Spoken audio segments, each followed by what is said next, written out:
Thank you for stopping back by. I really do hope that you're going to enjoy today's video and that you're going to take something away from it so that you can keep coming back for more. So before we start, don't forget to click that red subscribe button and that post notification bell so that you can get notified every time that I post a new video. You done clicking? You done?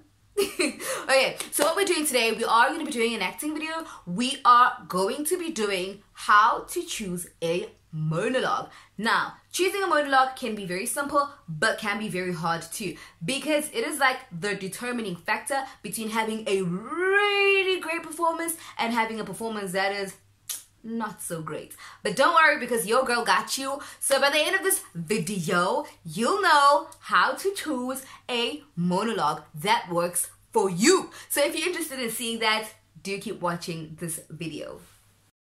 Okay, so the first thing that you need to do is obviously you've got to know what kind of monologue are you looking for. So are you looking for like a comic monologue? Are you looking for a dramatic monologue? Are you looking for an emotional monologue? What is it that you're looking for? So once you have that out of the way, you're good to go. If you don't know what you're looking for and you just like gonna see what you like, then that is okay too. I'll let you know how you can pick a monologue even if you don't know what kind. Okay, so when you are picking a monologue, I always say with you shouldn't just like read a piece once and then pick it. I always say read multiple pieces, but sometimes you don't even get to multiple pieces because you read something and it touches you so much, like you relate to it and you enjoy it. And that is what picking a monologue is all about. You've got to choose something that speaks to you. You've got to choose something that you relate to, something that, like, at first, like, you know, when I'm really won by a monologue, I literally read a monologue halfway through. Like, I stop, I smile, I see it happening in my head, I picture it happening, I see myself in it. It's like I'm so amazed, I'm captivated, and that's when I know it's okay, this is the monologue for me. So it has to be something that you relate to and that you enjoy, you know. It has to evoke a sense of emotion, whether it's anger, whether it's tears, whether it's joy, whether it's laughter. But you can't read a piece and evoke emotion and think you're going to pull that monologue off.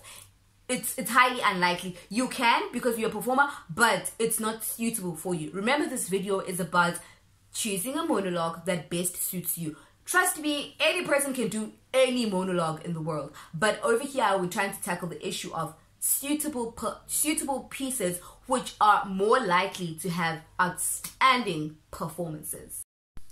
So the first thing that you need to know and be aware of is what is your range as a performer, not the character. We haven't gotten to the character yet. You as the performer, what is your range? Now, your range is how little can you go and how big can you go. For instance, my range as a performer is like 6 years old to like 30 years old. That is my performing range. Like, I can perform anything.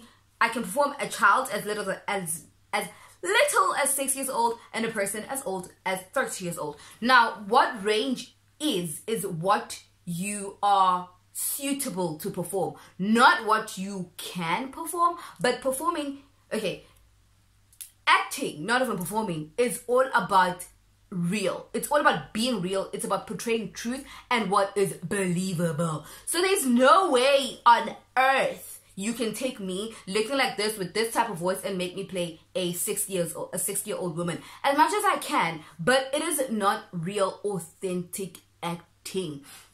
Now, obviously, people do play much more older characters or much more younger characters. But what I'm trying to say to you is, what this video is about is choosing a monologue that is suitable for you.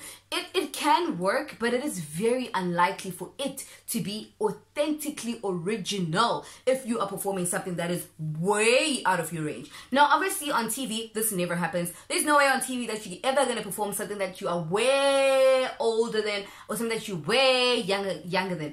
So how the industry works is that you get casted for what you are suitable for, not for what you can play. Now, I'm not saying that people who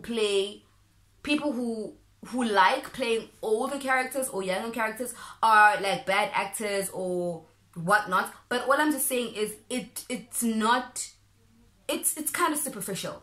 But then it all varies. What do you believe acting is? For me, acting is portraying real. It's portraying truth. So for me, in my head, it does not make sense to take umuntu ongangami umdlalise umuntu ona-60. That is just me, you know. I'm not saying it can't be done. In fact, it is done. But this is according to me.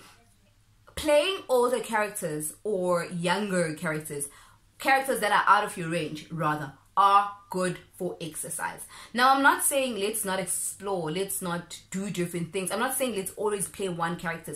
It is very good that when you're rehearsing or when you're practicing, you play something much more older. It's good for exercise practices. But in terms of performing practices, I don't believe that theater is about making people use their third eye. Obviously, if you see a person like me trying to be a granny, you are going to be seeing it's a granny, but you have to tell yourself to see. A person who is not a theater person would not understand that this is a young person playing a granny. So hence why I don't like performances that are out of the range, especially if you as the performer, it's out of your range. I am not saying it is impossible for a young person to play an older character. All I'm saying is it has to be within that person's range. I mustn't try and see what's, that's not what theater is. That's not what acting is. Acting is when I am convinced that I'm convinced that this is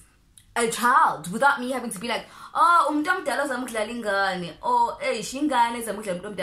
you know. So it's all about what range are you in as the performer. Now, what determines range is how you look, it's your voice, it's how much you can play down and play up, it's your height, it's your complexion, it is everything that you cannot control. And of course, it's like half. Some of it you can control, some of it is based on what you have visualized, how good is your characterization, how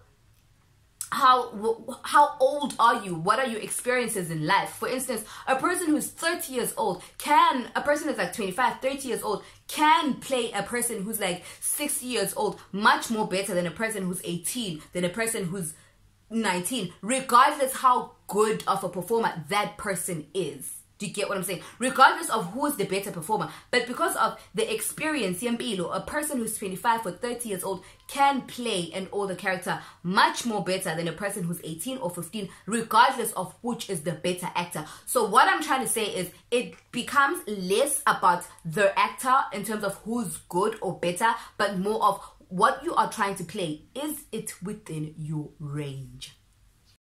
When I speak of range, the range you have as a performer, I am not implying that if your range is like 6 years old to 30, you should always play a child. You should always play a mother. You should always play a teacher. That's not what I'm saying. How you don't have to play something out of your range to play different characters, to play characters that are not similar. What you do is you use different approaches to similar characters. Now, when you use a different approach, the character does not appear the same. For example, if I'm playing a child, so in my first piece, I'm going to play a child, sure. You characterize this child, you create an atmosphere for this child and a world for this child that is different from child B. So if child A is a nerd and is an A grade, child A is rich. That's the child I'm going to play. So the next time I get a piece that is similar, I can't play this child. I can't play child A because I've played child A. We've put child A to sleep. Child B, I'm still playing a child, but child B is gonna be ingane nenhlamba. Child B is gonna be a child that is raised in a broken family. Child B is gonna be poor. Child B is gonna be a child that has depression. So it's still a child, but these kids are so different from each other. There's no way I'm gonna play them the same, even though they are both kids. To even make matters even more narrower, you can even try this exercise. These kids can be exactly the same age, they can go to exactly the same school, but they create different worlds even if it's the same character according to the character bio. But when you play that character, it is definitely not going to be the same. The same thing that goes for an old woman. If you're playing an old woman, one old woman can be old woman, or old woman, or what's this? Or a Tezayo. It can be old woman. It can be old woman, the next old woman can be old woman who, okay, no, let's build woman A. Old woman Osmakaya who believes in ancestors, who believes that the man is the head of the house, and she's just there to say yes, sir. That is woman A.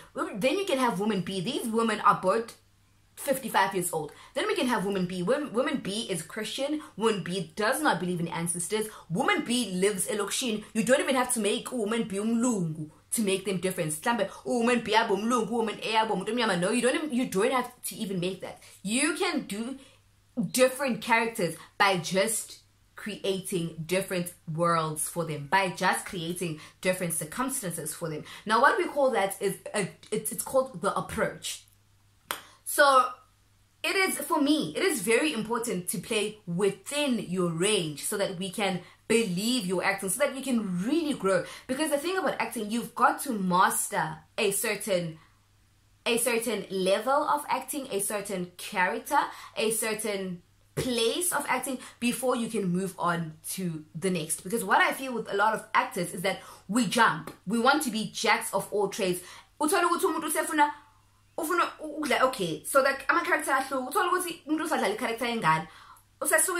Oh my gosh, my nail just broke. Okay.